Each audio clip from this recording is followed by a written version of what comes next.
Kembali lagi di cerita Guchen. Buat yang suka cerita ini silahkan like dan share, buat yang belum subscribe, mau kapan subscribe-nya? Oke, kita langsung aja ke ceritanya. Semua diawali dengan perceraian. Bab 266-270. Melihat dua penjaga keamanan muda ini, Guchen hanya bisa sedikit mengernyit. Biasanya, 2 atau 3 penjaga keamanan berada di shift malam pada waktu yang sama. Apa yang terjadi tadi malam? Apakah ada orang mencurigakan yang masuk? Guchen memandang kedua orang itu dan bertanya. Salah satu pemuda berkacamata menundukkan kepalanya dan berkata dengan lembut, sekitar jam 9 tadi malam, semuanya masih normal, tapi tak lama kemudian saya mendengar alarm kebakaran di perusahaan berbunyi, jadi saya keluar untuk melihat. Pada awalnya, pemuda berkacamata keluar untuk melihat, dan pemuda kurus ditinggalkan di ruang keamanan mengawasi pengawasan. Namun setelah beberapa saat, pengawas di ruang keamanan tiba-tiba kehilangan sinyal, dan kemudian dia menerima panggilan makanan takeaway. Dikatakan bahwa makanan yang dipesan oleh salah satu dari mereka telah tiba, dan pemuda pendek itu pergi mengambilnya di luar pintu perusahaan. Ketika dia kembali, semuanya kembali normal, monitor tidak rusak, dan pemuda berkacamata yang keluar untuk memeriksa sebelumnya juga telah kembali. Kecuali mereka berdua merasa ada yang sedikit aneh, mereka tidak menemukan masalah lain. Jadi mereka tidak berpikir terlalu banyak, dan ketika mereka datang pagi-pagi, mereka mendengar bahwa rencana rancangan produk di perusahaan telah dicuri. Hanya 10 menit sebelum Guchen datang ke perusahaan, sejumlah besar orang dari Departemen Perencanaan dan Departemen Penjualan datang ke ruang keamanan dan mulai membuat keributan. Namun, tidak ada masalah abnormal yang ditemukan setelah menyesuaikan pemantauan. Tepat ketika Wang Hu berulang kali mengawasi pemantauan, Guchen juga datang saat ini. Maksudmu alarm asap berbunyi sendiri tadi malam? Guchen bertanya dengan curiga. Pemuda berkacamata itu mengangguk, iya. Ketika saya pergi ke perusahaan, saya tidak menemukan apapun, tetapi saya mencium bau terbakar, tetapi saya masih tidak dapat menemukan apapun dan dimanapun itu. Apakah kamu memeriksa kamera pengawasannya? Lihat. Pemuda lain yang relatif kurus mengangguk, pada saat itu, sinyal sistem pengawasan tiba-tiba terputus, dan pada saat itu saya menerima panggilan makanan takeaway. Tunjukkan teleponnya. Guchen memandangnya dan berkata, tetapi ketika pemuda pendek ini membuka telepon dan melihatnya, semua orang tercengang. Di mana tampilan ponsel di sini? Panggilan terbaru tercatat dari perusahaan seluler 3 hari lalu. Semua orang saling memandang dengan bingung, dan tiba-tiba merasakan hawa dingin di punggung mereka, dan perasaan aneh menyelimuti mereka. Tiba-tiba alarm asap berbunyi di tengah malam, dan layar pengawasan kehilangan sinyal. Sialan! Apakah kamu bertemu hantu? Wang Hu menyentuh dadanya dan berkata dengan marah. Orang lain juga mundur ketika mendengar Wang Hu berkata hantu, dan bahkan mulai melihat sekeliling. Aku pikir cerita itu benar. Aku pernah mendengar sebelumnya bahwa ada kuburan di bawah perusahaan kita. 30 tahun yang lalu, tempat ini adalah gunung tandus dan banyak kuburan. Belakangan, pembangunan kota mengembangkan tempat ini. Itu benar. Ya, saya juga pernah mendengar bahwa anak-anak melompat dari gedung setiap tahun. Ada 1 tahun lalu dan 1 tahun sebelumnya. Konon ada 1 lagi di paruh pertama tahun ini tapi diselamatkan. Apakah ada sesuatu yang mistis di dalamnya? Guchen bersandar di meja di sebelahnya dan mengeluarkan sebatang rokok dan terkekeh, kamu berbicara omong kosong, Anda dapat menggali 10 meter ke dalam tanah dengan sekop. Tulang manusia dapat digali di mana saja. Rumah yang Anda tinggali mungkin adalah rumah sakit kuno atau medan perang kuno. Saat Guchen mengatakan ini, semua orang mengangguk sedikit. Jika kita pergi ke kota Chang'an, mungkin ada lebih banyak orang yang terkubur di bawah tanah daripada yang berjalan di tanah. Chang'an adalah ibu kota kuno dari 13 dinasti. Mungkin Anda melangkah di makam seorang putri setelah beberapa langkah, atau makam pangeran setelah beberapa langkah. Karena kota Chang'an pernah menjadi pusat ekonomi dan pemerintahan dinasti, mungkin ada orang yang terkubur di bawah setiap incinya tanah. Chang'an masih penuh dengan sejarah. Lagi pula, jika benda-benda mistis itu benar-benar ada, aku khawatir mereka harus mengambil jalan memutar. Guchen menarik napas dalam-dalam dari rokoknya, menoleh dan memandang Lan Wancheng dan terkekeh. Keluarga Lan telah menjadi pewaris Taoisme selama beberapa generasi, dan mereka semua memiliki rasa kebenaran Taoisme. Bahkan orang seperti Guchen, tidak tahu bagaimana bisa merasakannya. Ketika sudah sangat dekat dengan Lan Wancheng, dia bisa merasakan cahaya redup di tubuhnya, yang membuatnya merasa sangat aman, itulah aura Tao. Dengan seorang Master Tao yang bekerja di perusahaan, jika dia menemukan sesuatu yang mistis, dia hanya perlu mengambil jalan memutar. Guchen menyerahkan sebatang rokok dan terkekeh. Lan Wancheng mengambil rokok itu dan menyalakannya lalu tersenyum genit, saya tidak tahu apakah itu mistis atau tidak, tetapi jika Anda tidak melakukan hal buruk, Anda tidak perlu takut. Hantu yang mengetuk pintu, Tapi hal itu memang ada, sungguh, tapi hantu tidak ada hubungannya dengan rencana rancangan produk. Itu hanya perbuatan manusia. Kakak Chen seharusnya menyadarinya, kan? Video ini memiliki beberapa jejak pengeditan, dan pihak lain mengedit, menghancurkan, dan menghapusnya, sehingga tidak dapat diambil kembali. Gu Chen menatapnya dengan tangan terikat dan terkekeh. Bahkan jika dia memiliki keterampilan komputer kakek Liu yang luar biasa, dia tidak dapat mengembalikan sistem pemantauan ke keadaan semula. Dengan kata lain, seseorang dengan sengaja menyalakan alarm asap tadi malam. Setelah memancing salah satu satpam, dia kemudian memancing yang lain dengan makanan yang bisa dibawa pulang. Saat itu, pasti ada yang masuk ke ruang keamanan dan mengedit video pengawasan, atau ada kemungkinan lain yaitu ketika pengawasan lengah, saat itulah orang yang mencuri barang itu hendak melarikan diri. Hanya ada satu gerbang di sekitar perusahaan, dan ada kamera di sekelilingnya. Tentu saja, jika pihak lain memiliki keahlian Gu Chen, dia mungkin memiliki kemampuan untuk menghindari kamera.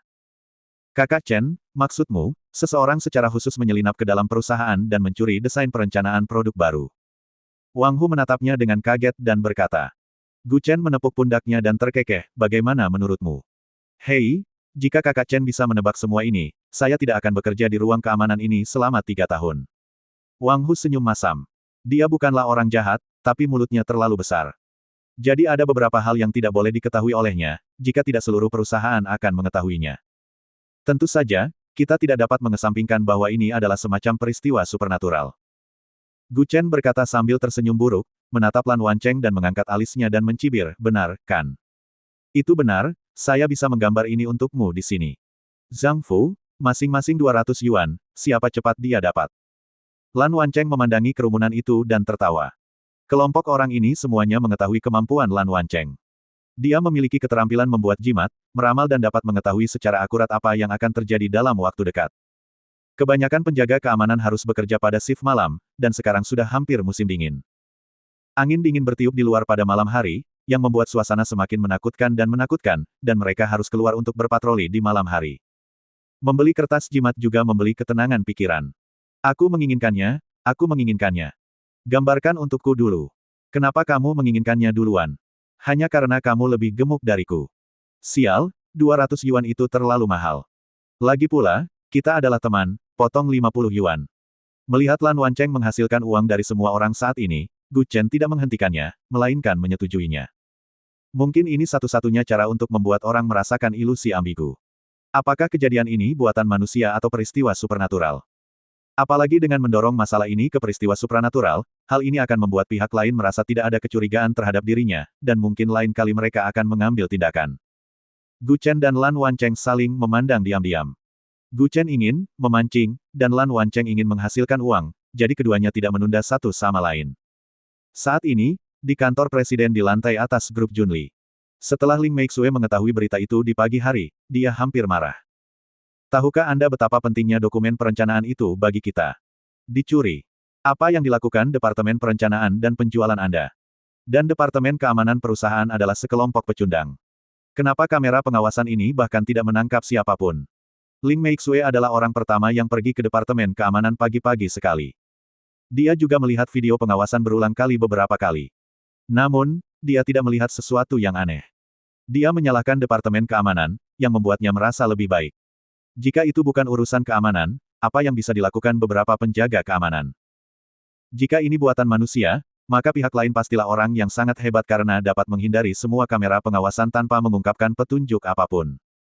Ini adalah sesuatu yang tidak bisa ditangani oleh dua penjaga keamanan kecil. Informasi produk barunya sudah langsung tertransfer, artinya datanya sudah bocor. Namun produk ini akan segera diluncurkan, bahkan konferensi pers sudah mengumumkan waktu peluncurannya. Jika orang lain mendapatkan rencana ini saat ini dan memimpin dalam menciptakan sesuatu dan memasarkannya, maka hak paten akan menjadi milik orang lain. Ling Meixue akan kehilangan setidaknya beberapa ratus juta. Presiden, apa yang terjadi tadi malam? Dikabarkan sebagai kejadian supernatural di perusahaan. Seorang pria parubaya berjas berkata dengan lembut. Ling Meixue tidak bisa menahan cibiran ketika dia mendengar ini, apa? Semakin tua usiamu, semakin tidak berani dirimu. Pernahkah kamu melihat hantu mencuri sesuatu, khususnya mencuri dokumen perencanaan? Ini. Di saat ini, seorang wanita berambut pirang masuk dari pintu. Tentu saja, rambut ini tidak alami, tapi dicat warna. Kudengar barang-barang perusahaan dicuri tadi malam. Apa itu? Wanita itu masuk langsung dari luar dengan tangan terikat dan berkata dengan nada dingin. Ketika Ling Meixue melihat wanita ini, dia mengerutkan kening dan berkata dengan suara yang dalam, apakah kamu mengerti aturannya? Apakah kamu ingin aku mengajarimu lagi? Kamu harus mengetuk pintu terlebih dahulu. Zheng Yan, dan dia adalah direktur keuangan seluruh grup. Sebagai lulusan terbaik di bidang keuangan, Ling Meixue mempekerjakannya secara khusus sebagai salah satu talenta dengan gaji tinggi setelah dia memulai bisnisnya. Namun, dia selalu bangga pada dirinya sendiri, mungkin dia tidak menganggap rendah Ling Meixue dari lubuk hatinya. Wanita tercantuk di Jiangsu. Haha, kenapa tidak orang lain? Zheng Yan memutar matanya ke arahnya dengan ekspresi tidak senang, berjalan keluar pintu dan mengetuk lagi. Masuk. Zheng Yan segera masuk dan meletakkan map itu di atas meja, pabrik sudah mendesakmu. Semua produk sudah siap. Aku ingin bertanya kapan pekerjaan akan dimulai. Para pekerja sudah libur setengah bulan, banyak yang emosional, dan saatnya membayar gaji. Anda mengatakan bahwa masing-masing dari mereka akan diberikan subsidi tambahan sebesar 3.000 yuan. Selain biaya material, kita telah membeli banyak mesin besar. Ling Meixue membuka dokumen itu dan melihatnya. Jumlahnya mencapai lebih dari 60 juta. Apakah pabrik membutuhkan banyak uang? Ling Meixue tidak bisa menahan cemberutnya dan berkata dengan suara yang dalam. Zheng Yan menggigit kukunya dan terkekeh, jika aku tidak membantumu menurunkan harga, 80 juta akan telah dirilis. Produk lini produksi hanya menelan biaya sekitar 20 juta, dan sisanya adalah biaya pembukaan saluran dan biaya iklan. Dua produk pertama telah dijual sebelumnya dengan baik di luar negeri, tetapi semua uang telah kita keluarkan. Lebih dari 60 juta hanyalah sebagian saja. Akan ada pesanan bagi Anda untuk masuk dalam beberapa hari dengan jumlah yang lebih besar. Sebagai presiden, Ling Meixue bahkan tidak mengetahui aliran dana perusahaannya. Dulu, perusahaannya kecil, jadi dia percaya pada Zheng Yan. Lagi pula, omset bulanannya hanya beberapa juta yuan. Perhitungan yang cermat akan memberitahu jika ada masalah, tapi sekarang, perusahaan semakin besar, dan langkahnya bahkan sedikit berlebihan, yang membuatnya merasa harus peduli dengan yang kecil dan besar. Saat ini, mungkin langsung menghadapi krisis keuangan. Penjualannya sangat bagus, tetapi dia membayar di muka kepada pedagang lain, tetapi uang yang dia berikan kepada karyawan di bawah ini adalah uang sungguhan, dan di sisi lain, proyek Chengqi menghabiskan uang. Anda tidak dapat melihat uang dengan cepat, dan Anda harus terus mengucurkan uang ke dalamnya sebelum Anda dapat memperoleh keuntungan besar di kemudian hari begitu besar, arah setiap uang harus dilaporkan kepada saya dengan jelas. Saya harus menghitung setiap uang terlebih dahulu, lalu kembali. Ling Meixue mendorong dokumen itu ke depan dan berkata dengan suara yang dalam. Zheng Yan mengangkat kepalanya dan menatapnya dan berkata, kamu tidak percaya padaku. Tidak, saya percaya, tapi dana perusahaan sekarang sangat terbatas. Sebagai presiden, saya harus tahu arah setiap uang, kan? Oke. Zheng Yan mengambil map itu dan berjalan keluar pintu. Yang lain masih berdiri di kantor dengan kepala menunduk dan tidak berkata apa-apa. Suna. Ling Meixue berteriak saat ini. Salah satu gadis dengan kuncir kuda berdiri, mengangkat kacamatanya dan berkata dengan lembut, Presiden. Segera adakan konferensi pers dan katakan bahwa produk kita akan dirilis terlebih dahulu. Saat ini, pintu kantor dibuka. Presiden, ini buruk. Pria parubaya dengan pakaian bisnis membuka pintu dan berseru, produk baru kita diluncurkan di luar negeri 6 jam yang lalu. Apa? Diluncurkan di luar negeri? Ling Meixue buru-buru berdiri dan bergegas keluar kantor. Benar saja, semakin dia mengkhawatirkan sesuatu, semakin banyak sesuatu yang terjadi. Dia awalnya mengira dia hanya kehilangan dokumen perencanaan tetapi bukan produknya. Jika konferensi pers diadakan terlebih dahulu, mungkin dia bisa memulihkan kerugian ini. Tapi dia tidak menyangka perhiasan baru selesai dia teliti sudah ada di pasaran 6 jam yang lalu. Rencana produk dicuri, dan dia akan menderita kerugian besar. Tidak hanya itu, pabrik tersebut juga memiliki sejumlah besar barang jadi untuk prapenjualan, dan sekarang semuanya hancur. Jika dia berani menjual, maka akan ada gugatan pemalsuan. Sungguh tindakan yang kejam. Ling Meixue tidak tahu siapa yang begitu hebat dan rencananya berjalan begitu cepat. Sementara di bagian keamanan, perusahaan sangat sibuk di pagi hari. Hanya karena hilangnya dokumen perencanaan, seluruh grup Junli menjadi sangat sibuk. Kakak Chen, apakah menurutmu kita harus meminta maaf kepada Presiden? Wang Hu berkata dengan gelisah di ruang keamanan. Gu Chen mematikan puntung rokok dan memasukkannya ke dalam asbak dan terkekeh, minta maaf. Kesopanan macam apa yang kamu bicarakan? Dokumen hilang. Katanya perusahaan kehilangan uang yang banyak. Jadi saya mau bilang ke Presiden kalau kami tidak ingin gaji bulan ini. Wang Hu juga orang yang jujur. Perusahaan kehilangan begitu banyak uang, dia juga ingin melakukan yang terbaik. Mendengar kata-katanya, Gu Chen menggelengkan kepalanya tak berdaya, ayolah, gaji gabungan semua orang di ruang keamanan hanya puluhan ribu yuan. Dibandingkan dengan jumlah kerugiannya, itu bahkan tidak sampai sepersepuluhnya. Tidak sebanding. Ah, apakah ini? Serius sekali. Wang Hu duduk di bangku dengan ketakutan. Dia tiba-tiba takut Ling Meixue akan langsung memecat orang-orang di Departemen Keamanan. Pihak berwenang terobsesi dengan para pengamat, tetapi Gu Chen, sebagai pengamat, dapat melihat dengan jelas. Masalah ini sebenarnya situasi keseluruhan tidak ada hubungannya dengan Departemen Keamanan. Apalagi jumlah kerugian kali ini memang tidak sedikit. Bahkan Illinois menelepon Gu Chen dan menanyakan apa yang terjadi di negaranya. Iklan yang dia usahakan dengan susah payah sekarang adalah membuatkan gaun pengantin untuk orang lain. Saya belum tahu bagaimana menangani masalah ini.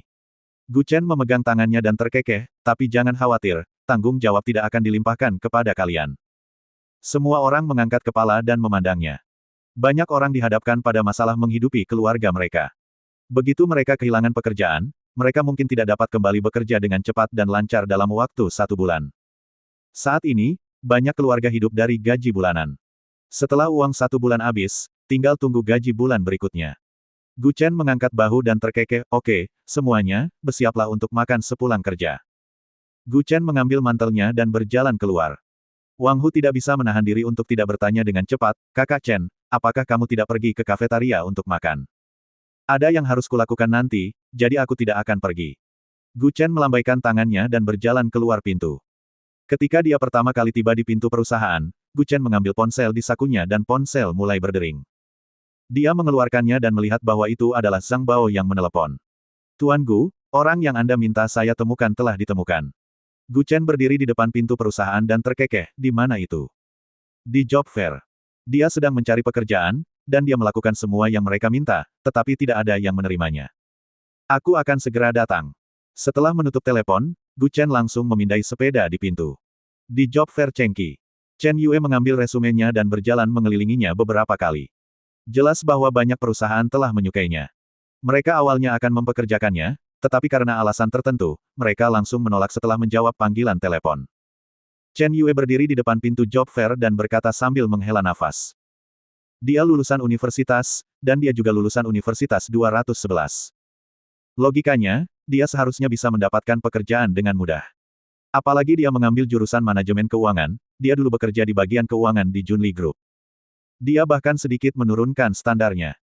Hanya dengan 5.000 yuan sebulan, tidak ada yang berani mempekerjakannya di job fair yang begitu besar di Jiangsu.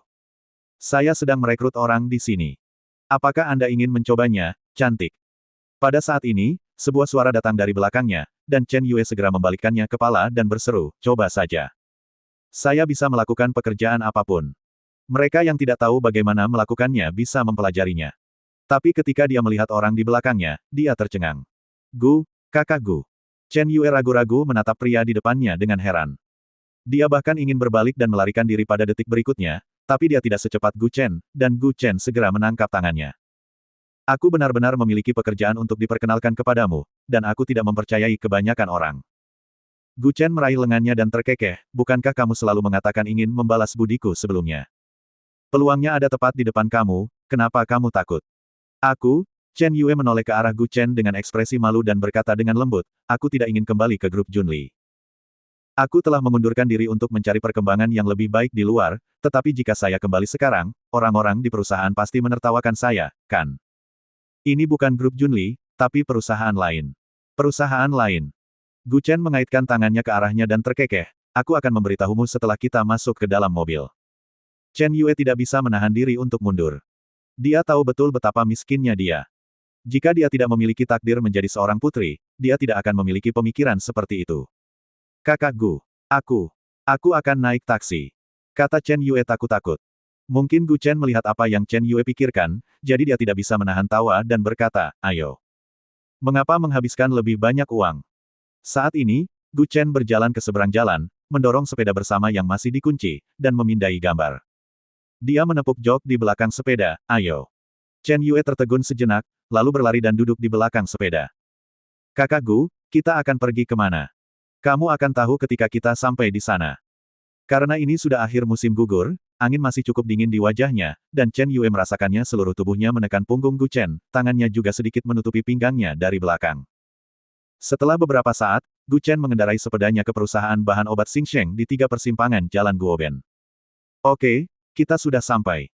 Chen Yue perlahan mengangkat kepalanya dan melihat tanda yang tergantung di dinding di atas gedung Xinhong. Kakak Gu, kita di sini. Ada lebih dari selusin perusahaan di gedung Xinhong. Setiap perusahaan menyewa satu lantai, dan tentu saja ada yang menyewanya sebagai hotel. Tidak mungkin seluruh bangunan menjadi milik perusahaan bahan obat Xingsheng. Kalau tidak, ini bukan model skala kecil, tapi model kelompok. Saat itu, Junli Group juga awalnya menyewa satu lantai di utara kota, dan kemudian secara bertahap berkembang menjadi gedung yang penuh dengan karyawan perusahaannya. Ling Meixue dikenal sebagai wanita paling berbakat di Jiangsu. Dia belajar di luar negeri pada usia muda dan memperoleh gelar doktor sebelum kembali ke Tiongkok untuk mendirikan perusahaan. Namun, Gu Chen disebut sebagai jenius nomor 1 di dunia saat itu. Butuh waktu 3 tahun untuk mengembangkan perusahaan, tetapi dia hanya melakukan dalam 3 bulan. Ayo pergi ke Xingsheng Medicinal Materials Co.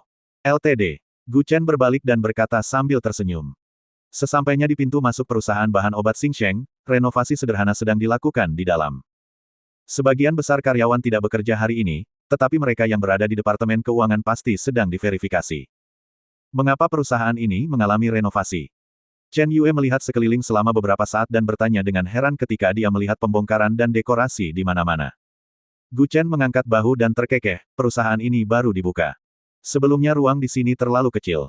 Sekarang kita perlu membuat tempatnya lebih besar. Oh, begitu. Chen Yue mengangguk sedikit, Kakak Gu, kalau begitu. Posisi apa yang harus saya ambil? Saya jurusan CBA, dan saya pandai akuntansi. Saat Chen Yue mengatakan ini, Gu Chen membuka pintu kantor manajer umum. Setelah keduanya masuk ke dalam, Gu Chen menarik kursi bos dan berkata sambil tersenyum, duduk dan istirahat. Saya di sini untuk wawancara. Tidak pantas duduk di sini. Chen Yue dengan cepat melambaikan tangannya dan berkata dengan lembut. Dia datang untuk wawancara tapi duduk di kursi bos. Dia mungkin sudah tersingkir bahkan sebelum wawancara dimulai. Duduklah, bos ini tidak berpikiran sempit. Dia lebih memilih karyawan yang cakap daripada mereka yang menyanjung. Kakak Gu, biarkan saja aku berdiri. Jika bos menemui saya nanti, betapa buruknya. Chen Yue dengan cepat ingin berdiri. Namun, Gu Chen memegang bahu Chen Yue dengan satu tangan dan terkekeh, bagaimana kalau kamu duduk dalam posisi ini? Tentu saja nyaman. Anda dapat melihat pemandangan malam Jiangsu di sini, dan pemandangannya juga sangat bagus. Jika saya bisa bekerja di sini, efisiensi dapat ditingkatkan beberapa kali. Chen Yue juga melihat sekeliling. Dia dapat melihat sungai Yangtze dari sini. Jika Anda berada di kota seperti Shanghai, di mana harga tanahnya mahal, dan area perkantoran di dekat sungai Huangpu, harga sewanya saja mungkin akan menelan biaya puluhan juta setahun. Kalau begitu mulai hari ini, kantor ini milikmu. Gu Chen duduk di sebelahnya dan tersenyum sembarangan. Chen Yue tidak bereaksi sejenak. Setelah 3 detik, kata-kata itu terlintas lagi di benaknya. Chen Yue berdiri dalam sekejap, Gu. Kakak Gu, apa yang kamu katakan? Kantor ini milikmu mulai sekarang. Gu Chen mengulangi apa yang baru saja dia katakan. Tok-tok. Saat ini, ada ketukan di pintu. Masuk. Seseorang mendorong pintu hingga terbuka, Cheng Yao masuk dari pintu dengan sebuah dokumen. Ini adalah sesuatu yang diminta Gu Chen untuk dipersiapkan sebelumnya ketika dia tiba. Ini berisi semua informasi tentang perusahaan ini, termasuk saluran pembelian, proses persiapan bahan obat, dan lain-lain. Tunggu, ini adalah dokumen rahasia perusahaan. Tunjukkan saja itu pada Nona Chen. Gu Chen berpaling dari Chen Yue yang sedang duduk di kursi dan berkata dengan lembut. Nona Chen. Chen Yue dan Cheng Yao langsung berseru, jelas keduanya sangat terkejut dengan perkataan Gu Chen. Mulai hari ini, kamu akan bertanggung jawab untuk mengelola perusahaan ini. Gu Chen memegang tangannya dan berbalik untuk melihatnya dan terkekeh, apakah kamu tidak ingin panggung untuk menunjukkan potensi dirimu? Saya akan memberi Anda kesempatan sekarang dan bertanya apakah Anda berani maju ke depan saat ini. Gu Chen telah mengenal Chen Yue untuk beberapa waktu, dia juga tahu bahwa gadis ini sangat tangguh di dalam. Menjadi pegawai kecil memang tidak bisa membangkitkan potensi dirinya. Memang agak memalukan bagi seorang mahasiswa berprestasi lulusan bidang keuangan untuk menjadi asisten keuangan kecil. Namun dalam masyarakat saat ini, hal yang paling diperlukan adalah bakat. Oleh karena itu, banyak mahasiswa yang jelas-jelas memiliki kualifikasi akademik yang tinggi setelah lulus, namun mereka melakukan pekerjaan yang tidak ada sangkut pautnya dengan kualifikasi akademisnya, bahkan ada pula yang tidak berhubungan tekanan hidup, dan merela masih harus terus melakukannya. Tidaklah berlebihan jika dikatakan bahwa banyak orang berbakat yang tenggelam dengan cara ini. Kakak Gu, perusahaan ini milikmu. Chen Yue menatapnya dengan kaget dan berkata.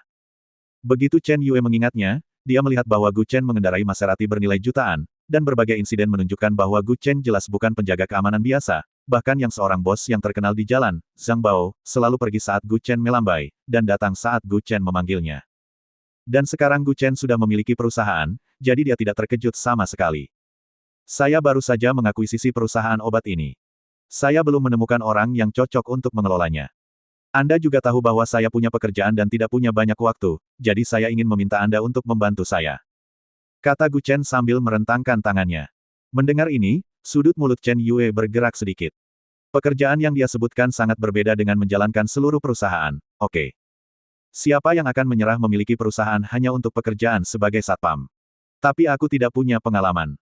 Aku pandai mengelola keuangan, tapi sekarang kamu memintaku untuk mengelola seluruh perusahaan. Bagaimana jika aku kehilangan uangnya? Kata Chen Yue dengan sedikit kerutan di alisnya. Dalam mengelola keuangan, ia yakin setiap rekening akan dilakukan dengan hati-hati, namun mengelola keseluruhan perusahaan beberapa kali lebih sulit dibandingkan mengelola satu tagihan keuangan saja. Ketika Hang Zouma memulai bisnisnya lebih dari 20 tahun yang lalu, dia baru saja lulus kuliah dan belum pernah membuka perusahaan. Tapi sekarang, nilai pasarnya sudah triliunan, apakah perlu pengalaman berbisnis? Gu Chen memandangnya dan terkekeh. Lebih dari 20 tahun yang lalu, mereka yang berani bertarung dan bertarung pada dasarnya akan menghasilkan uang. Meski tidak semua orang bisa menjadi pemenang seperti Hang Zouma, namun pada masa itu, banyak jutawan dan multimiliarder diciptakan. Sekarang adalah era internet. Beberapa orang mengatakan bahwa memulai bisnis lebih sulit dibandingkan 20 tahun yang lalu, tetapi menurut Gu Chen, era ini benar-benar penuh dengan emas. Chen Yue hendak berdiri, tapi dia didorong ke bawah oleh Gu Chen lagi. Kakak Gu, saya tidak bisa melakukannya, saya benar-benar tidak bisa melakukannya. Terserah aku jika kehilangan uang, apa yang kamu khawatirkan? Bukankah kamu pernah berteriak-teriak untuk membalas budiku sebelumnya? Ketika ada kesempatan, apakah Anda tidak mau membantu saya saat saya sangat membutuhkan bantuan? Gu Chen meletakkan tangannya di bahunya dan terkekeh. Cheng Yao, yang berdiri di dekatnya, sedikit terkejut saat melihat pemandangan ini. Dulu, perusahaan bahan obat Xingsheng hanyalah sebuah perusahaan kecil dan menengah dengan nilai pasar hanya beberapa juta atau puluhan juta. Tetapi sekarang, perusahaan memiliki likuiditas 300 juta. Meskipun itu adalah perusahaan menengah hingga besar, itu tidak berlebihan, tetapi Gu Chen sebenarnya akan menyerahkan perusahaan itu kepada seorang wanita berusia awal 20-an. Seberapa besar Anda mempercayai orang lain? Bisakah saya benar-benar melakukan ini? Chen Yue mengangkat kepalanya dan menatap Gu Chen dengan mata berkedip dan berkata. Gu Chen terkekeh dengan arogan, saya katakan kamu bisa melakukannya, kamu pasti bisa melakukannya. Jika kita kehilangan uang, kita bisa memulainya dari awal lagi. Siapa yang bisa berbisnis dan menjamin keuntungan tetap tanpa kehilangan uang? Chen Yue mengelus kursi dengan kedua tangan dan melihat keluar jendela.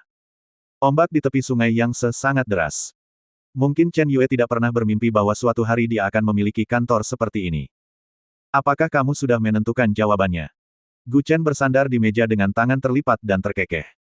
Chen Yue mengangguk, jika kakakku benar-benar percaya padaku, aku bersedia mencobanya. Berikan dia dokumennya.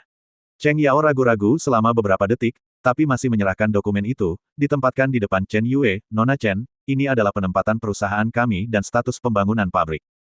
Mulai hari ini, Anda akan menghubunginya. Saya berharap dapat melihatnya berkembang dalam waktu sesingkat-singkatnya. Perusahaan ini penuh vitalitas. Maksudnya, mulai hari ini Gu Chen tidak akan mengurusi urusan perusahaan. Adapun bagaimana perkembangannya, dia tidak akan fokus pada prosesnya, melainkan hanya pada hasilnya. Tuan Gu, apakah Anda begitu mempercayai kami? Cheng Yao mengangkat kepalanya dan menatapnya dengan sedikit terkejut. Sungguh melegakan bos ini.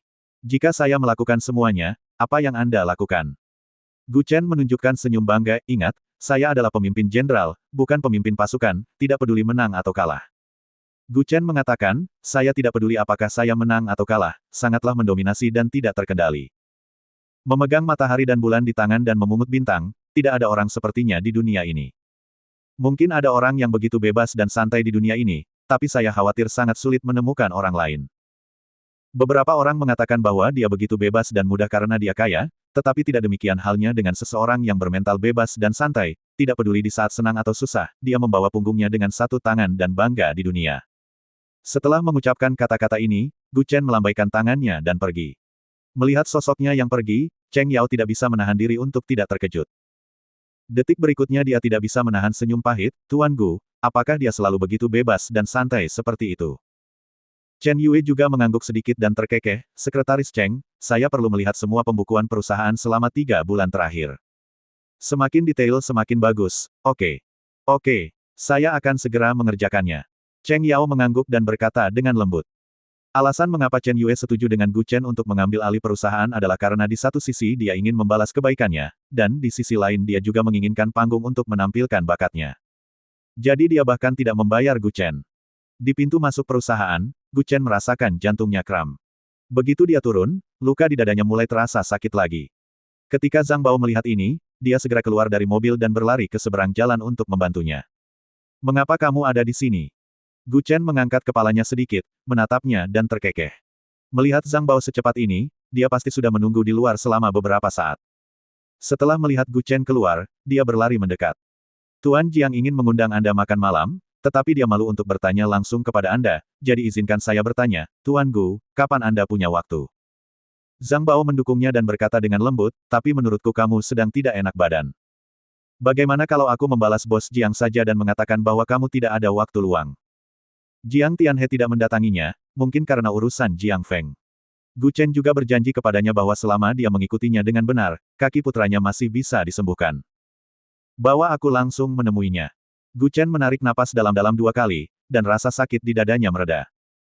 Umumnya, jika dia tidak merasa terlalu sakit, dia tidak akan meminum pil emas ungu yang diberikan Murong Waner padanya. Hanya ada beberapa pil, dan cedera lama seperti ini cukup mudah disembuhkan. Tapi, Tuan Gu, Anda terluka. Zhang Bao menatapnya dengan cemas dan berkata. Gu Chen meliriknya dan berkata dengan dingin, cedera apa? Apakah ada luka di tubuhku? Aku salah.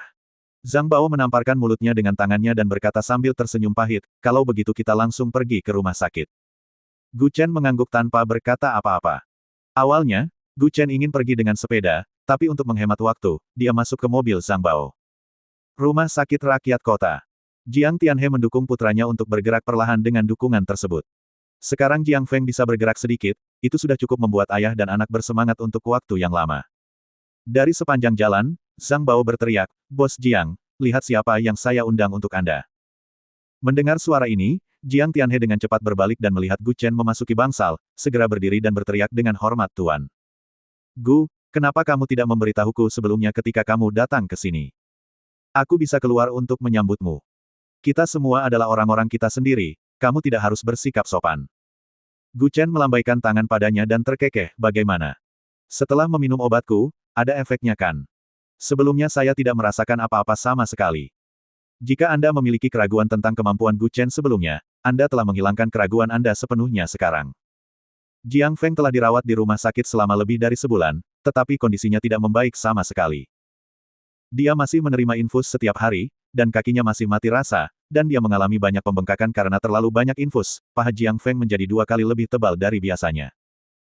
Hal ini disebabkan karena kaki yang bengkak akibat edema, jika kaki tidak digerakkan dalam waktu yang lama maka anggota badan akan mengalami degenerasi dan tulang akan mengecil dan mengecil, sebenarnya kaki tersebut penuh dengan air. Jika bengkak seperti ini, Anda bisa menggunakan tangan untuk mengeluarkannya. Dia baru saja meminum obat yang diresepkan oleh Gu Chen selama 2 hari, dan kakinya secara bertahap mulai terasa sedikit lebih baik. Satu-satunya, efek samping, adalah lebih banyak urin, efek dari mempercepat metabolisme. Jiang Tianhe menyentuh ranjang rumah sakit dengan betisnya. Jiang Feng tertegun sejenak, lalu dia mengangguk dengan hormat dan berkata, Tuan Gu. Sama-sama. Sepertinya ini pertama kalinya kita berbicara begitu tenang. Gu Chen terkekeh. Keduanya selalu bertengkar beberapa kali sebelum bertemu, dan Jiang Feng berbaring di tempat tidur ini. Ini adalah kontribusi Gu Chen. Tuan Gu, itu adalah kesalahan saya di masa lalu, mohon maafkan saya. Jiang Feng berkata dengan sopan dengan tangan terkepal. Jiang Tianhe juga telah lama membujuknya untuk melepaskan dendamnya. Sekarang, satu-satunya yang bisa membuatnya berdiri kembali mungkin adalah Gu Chen. Kecuali Jiang Feng ingin tetap di ranjang rumah sakit, dia harus belajar bersikap lembut. Jika kita tidak bertengkar, kita tidak akan saling mengenal. Mulai sekarang, kamu dan aku akan tinggal di Jiangsu, dan kita akan bertemu satu sama lain saat kita melihat ke atas. Akan lebih baik jika kita tidak bertengkar, dan selesaikan dendammu secepat mungkin. Gu Chen mengangguk sedikit dan terkekeh, tarik celanamu, biarkan aku memeriksanya. Bagaimana pemulihan kakimu? Baik. Jiang Feng perlahan menggulung celananya. Untungnya perawatan tepat waktu. Jika sebulan kemudian, saya mungkin tidak bisa menyelamatkan kaki ini. Gu Chen menepuk kaki Jiang Feng, menggelengkan kepalanya sedikit dan tersenyum. Bersambung.